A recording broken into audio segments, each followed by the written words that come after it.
Assalamu alaikum rahmatullahi wa barakatuh. I'm Abdul Muhsin and welcome back to another video on Ask Abdul.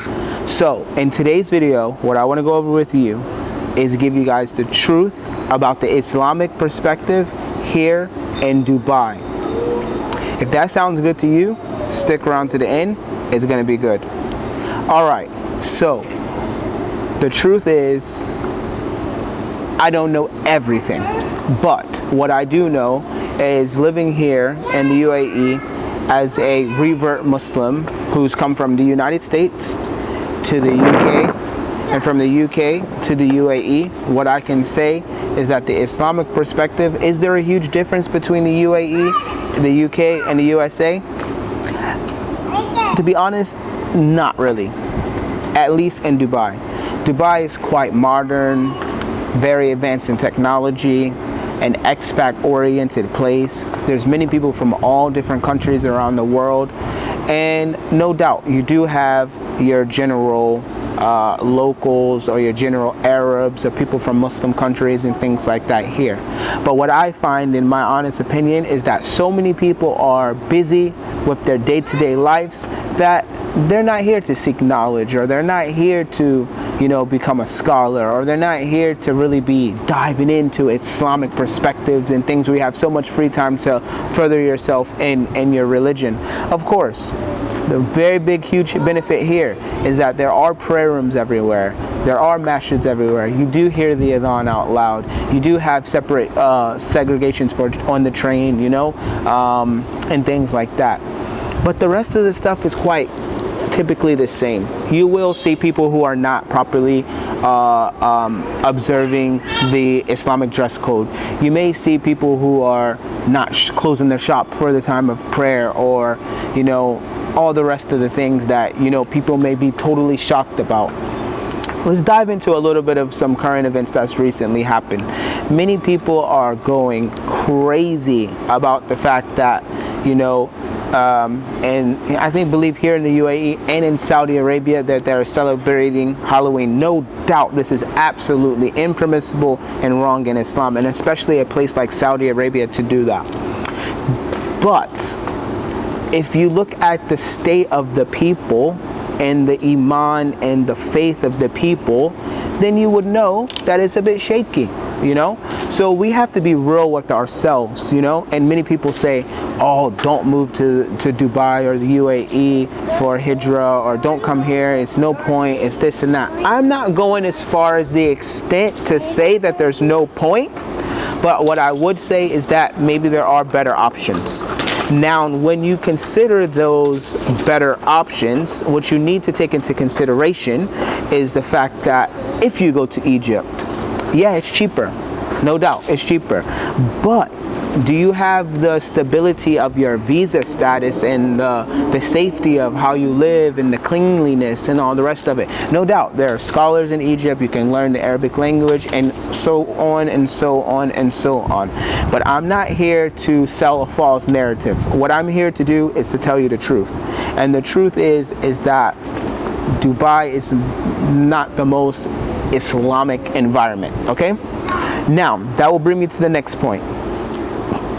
Pardon. In comparison to places like Sharjah or Ajman, or maybe even some parts of Abu Dhabi, yes, that is a true Islamic environment. That's a true Islamic environment. And certain parts of Dubai have that as well. Over this weekend, I have been at one of Tim Humble's and Abdul Rahman Hassan's class, and it was absolutely amazing and beautiful. They hold their classes at the Grand Mosque in Mirdif, and it is absolutely beautiful. I can't explain it. The gathering was so blessed, and I'm so happy that I was able to go there. Now, with that being said, there are little small pockets that potentially you can find this Islamic perspective, but for the most part in Dubai you won't. So most people, they ask this question to me: yes, is it worth it coming? Yes, I'm not saying it's not worth it coming. Yes, they do offer, how would you say it? They do offer Islamic scholarly classes. They do offer Quran classes in the masjids. I have a list of it if anyone wants to go further in perspective about how they can know about which classes that the scholars offer, or what Quranic classes they can sign their kids up for, or what schools for their kids are good in regards to an Islamic perspective. I can help with all of that, no doubt. I can help with all of that. But generally, there's no big, huge difference. Besides the fact that you may hear the adhan, it's quite segregated, it's safe, all the food's halal, and things like that. But don't think that you're coming from the USA or the UK to Saudi Arabia, Mecca, or Medina, because that's not going to happen, okay? And some of the obvious downfalls that people know, besides the fact that this is probably not the most Islamic place, is that it's very, very, very expensive, okay? So with all that being put into perspective, like I said, they do have durus and classes with the ulama and the scholars, and they do have little pockets where your kids can learn Quran and things like that. But generally, no one comes to the UAE or Dubai to become a student of knowledge. That's just not where they come, okay? So that's the truth about that. All right, and it's also worth noting, and this has been a question that has been brought to my attention, is that many times you hear, is there like a community gathering or things that's held at the masjid and things like that? No, you're not going to find it like back in the UK or the USA, where the community, they hold like, as we call it in America, like a cookout. Or in the UK where they bring food and everyone just eats and stuff like that. Like, these things don't normally happen, at least what I've experienced in Dubai. Maybe in Sharjah, maybe they set up little gatherings and things, but as far as I know, it's not happening. That's one thing that I really, really, really would love to see, is that the community from the people from the USA, UK, and the people from the West, when they move here as muhajir, they come together, because that's one of the things that I think would make us stronger and survive here longer, is that. Now, I've touched bases over those things like that, but yes, I don't want to make it seem that, oh, this place is not Islamic. Yes, you can openly practice your religion.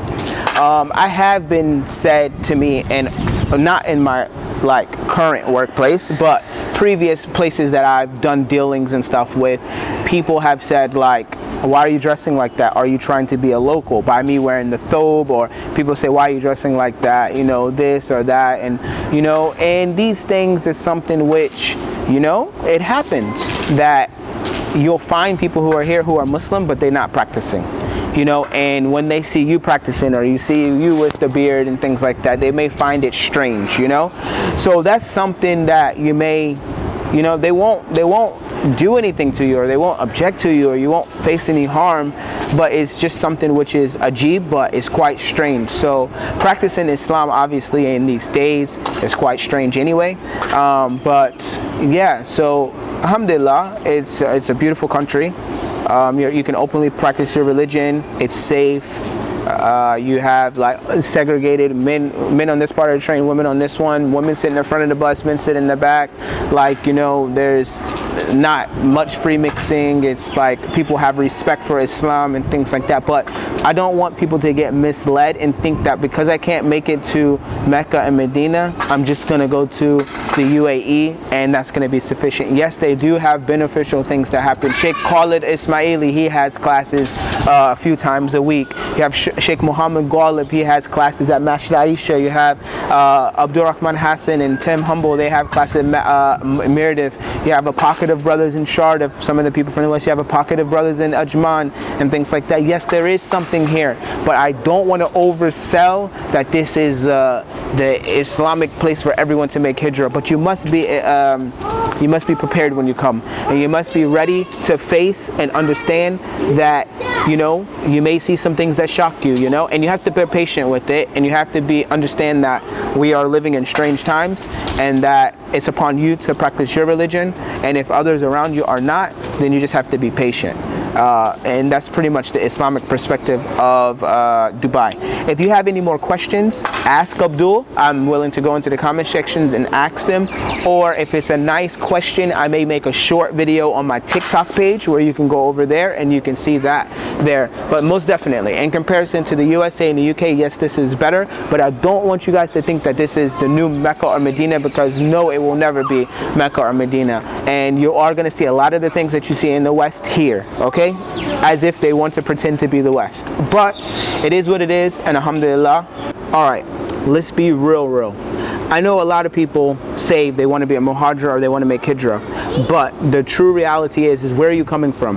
If you're coming from a place like Miami, New York, Philadelphia, Virginia, USA, Birmingham, Manchester, London, the stuff and the lifestyle that we live there is very similar to Dubai. So in my personal reason, the reason why I was so easy with my muhajir transition is because I kind of came to a place which is similar to home. I didn't just go from USA to UK, from UK to Ajman or to Ras Al Khaimah or Abu Dhabi, where it's like I'm having an extreme culture shock where things are not normal for me. You have to understand what's normal is that we're from the West. So coming to a place that's a Muslim country that's similar to the West, that implements Islam to a certain degree because they have many aspects here, is a lot easier on you than jumping straight from, say for example, you're living in a town with like one masjid, and then you jump into you're in a place full of masjids and this and that, and then you're, yeah, okay, all of Mubarak, it's good, it's definitely good, but don't gas yourself out with this hijrah. It's not a race. It's not to go from the worst of the places in the West to the, you know, the most like, you know, prestige and best place where you think it's like, oh, this is the best place, like there's no fitna, there's no this that, like, and then all of a sudden you start like, you know, you start getting, oh wow, what's going on, and then you end up back. You know, so what I see a lot of the times is that people gas themselves out with the hijrah. They go too quick, boom, and the next thing you know, they're back home.